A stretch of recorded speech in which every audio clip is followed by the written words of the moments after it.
Саламатсыздарбы, урматтуу кесиптештер. Менин аты жөнүм Назгүл Каныбекова. Сиздер менен бүгүн PISA изилдөөсү жөнүндө кеңири сөз кылабыз. Алгач эле PISA изилдөөсү деген эмне деген суроого жооп берели. PISA бул эл аралык окуучулардын жетишкендиктерин баалоо программасы. Аны экономикалык кызматташтык жана өнүгүү уюму өткөрөт. Тестке дүйнөнүн ар кайсы өлкөлөрүндөгү 15 жаштагы окуучулар катышат. Көпчүлүк өлкөлөрдө билим берүү системасы жалпы багытка ээ.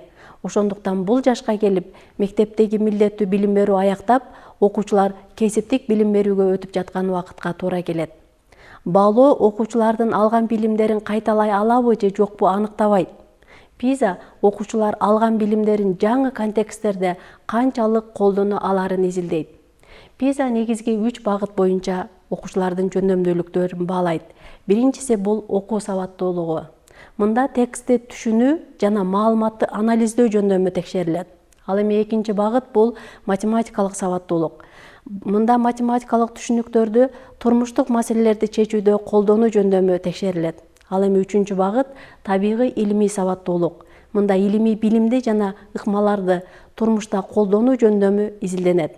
Мындан тышкары PISA ар бир циклде жаңы бир инновациялык багыттарды кошуп турат. PISA изилдөөсү мониторинг жүргүзүүчү болуп эсептелет. Ал ар бир мамлекеттин билим берүү системасындагы өзгөрүүлөрдү аныктап, билим берүү жетишкендиктерин же кемчиликтерин салыштырып, тиешелүү тыянак чыгарууга мүмкүндүк берет. Билим берүү системасындагы стратегиялык чечимдердин эффективдүүлүгүн баалайт. Билим берүү саясатынын максаттарын аныктоого жардам берет. Тест суроолорунун ар кандай форматтары колдонулат: ачык же жабык. Мында окуучулар суроолорго өз оюн жазышы, жеке көз карашын билдире алышы керек.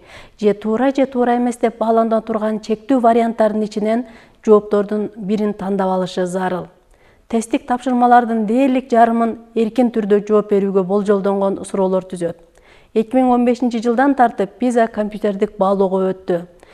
Дээрлик бардык өлкөлөр санариптик форматтагы тестирлөөгө катышкан.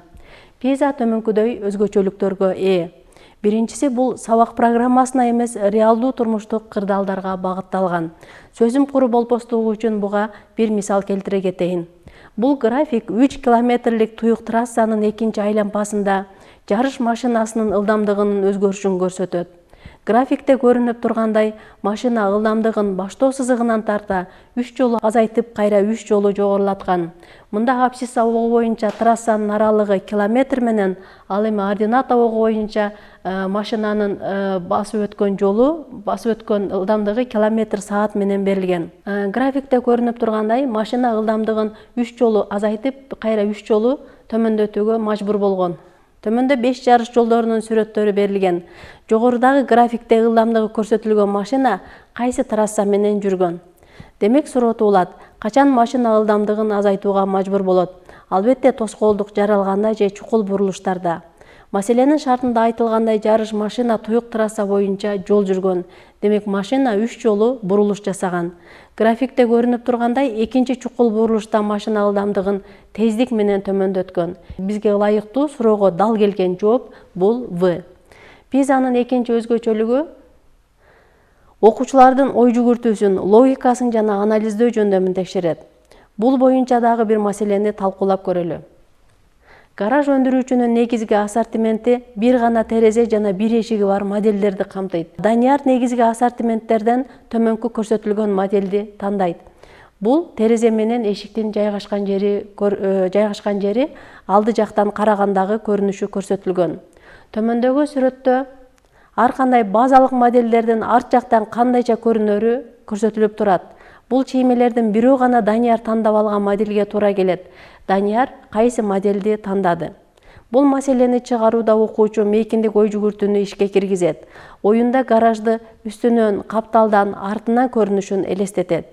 PISA-нын үчүнчү өзгөчөлүгү бул ар кайсы өлкөлөрдүн билим берүү системасын салыштырууга шарт түзөт. Экранда сиздер 2003 жылдан 2022 жылдар аралыгындагы дүйнө өлкөлөрүнүн PISA жыйынтыктарын көрүп турасыздар. Кыргызстан PISA изилдөөсүнө сиздерге маалым болгондо 2006 жылы биринчи жолу катышкан. PISA-нын 4-ncü өзгөчөлүгү бул билим сапатын жакшыртуу боюнча саясий чечимдерге негиз болуп берет. Жөнөкөй сөзү менен айтканда, PISA билим берүү системасына так диагноз коюп, кайсы жери оорулуу экендигин аныктап, аныктап диагноз коюп берет. Албетте бул өз кезегинде бул тармакта жүргүзүлүп жаткан реформаларга туура жол көрсөтөт. 2020 үстүбүздөгү жылдын апрель айында өлкөбүз бул изилдөөгө 3-чү жолу катышты. Бул изилдөөнүн Кыргызстан үчүн эмне кереги бар деп ойлошуңуз мүмкүн. PISA изилдөөсүнүн жыйынтыктары Кыргызстанга төмөнкүдөй мүмкүнчүлүктөрдү берет.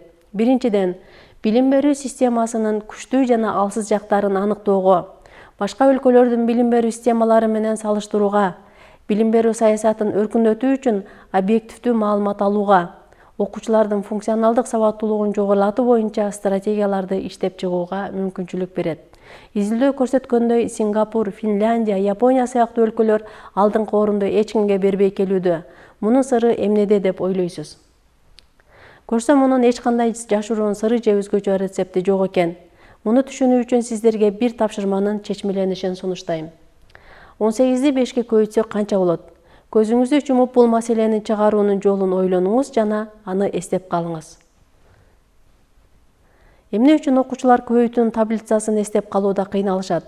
Көрсө, биз курулай жаттоого басым жасайт экенбиз.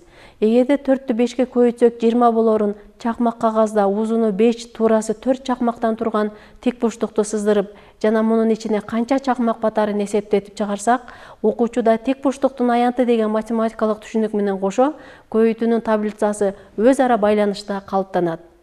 Эгерде окуучу көбөйтүүнүн маңызын жакшы түшүнгөн болсо, 18-ди 5-ке көбөйтүүнүн бир нече жолдорун келтирип чыгара алат.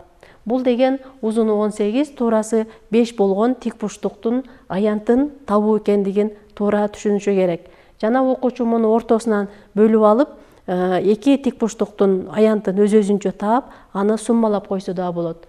Башкача айтканда, 18-ди ортосунан 9 кылып бөлүп алса, анда тик бурчтуктун бир бөлүгүнүн аянты 45, экинчи бөлүгүнүн аянты 45, натыйжада жалпы суммасы 90 берет. Ошондой эле окуучу тик бурчтукту ортосунан бөлүп алгандан кийин бул бөлүктү, тик бурчтуктун бул бөлүгүн алып келип, биринчи бөлүктүн төмөн жагына жайгаштырышы мүмкүн.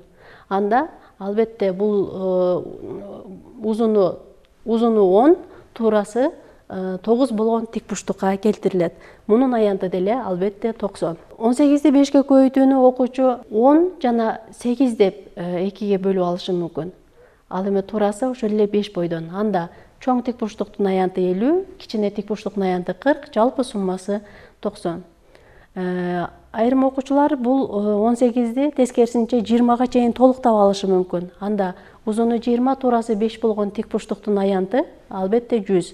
Бирок бизге боелгон бөлүк ашыкча болгондуктан муну кайра кемитип алып коюу керек. Башкача айтканда, 100дөн 10ду кемитсек, жыйынтык 90. 18-ди 15 жана 3 деп бөлүп алышы деле мүмкүн. Анда чоң тик бурчтуктун аянты 75, кичинекей тик бурчтуктун аянты 15, суммасы, жалпы суммасы 90. Тик бурчтукту тигинен эле бөлбөстөн, туурасынан дагы бөлүп аткарышы мүмкүн окуучулар муну.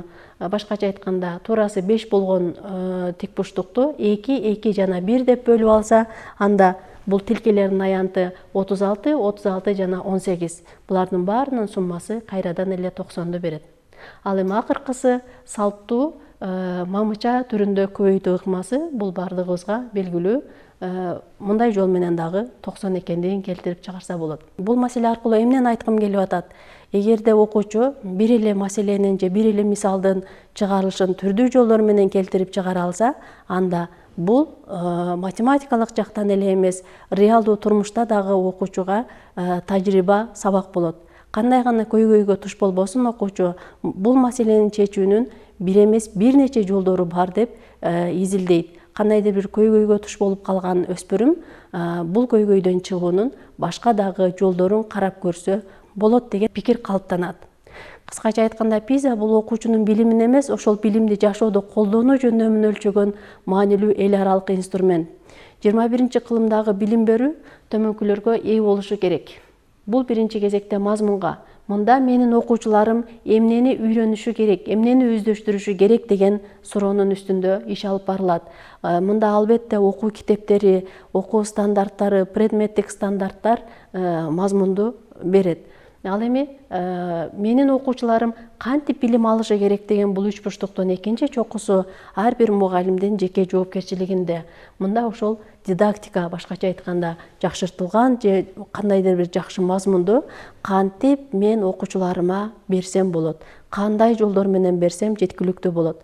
Башкача айтканда мугалим ошол мазмунду окуучуга өткөрүп берүүчү көпүрө катары кызмат кылат. Эгерде окуу китебиндеги маселелер сиздин окуучуларыңыз үчүн жеңил болуп атса, ошол эле маселелердин үстүндө иштөө менен сиз муну окуучуларыңызга ылайыкташтырып, татаалдаштырып беришибиз зарыл.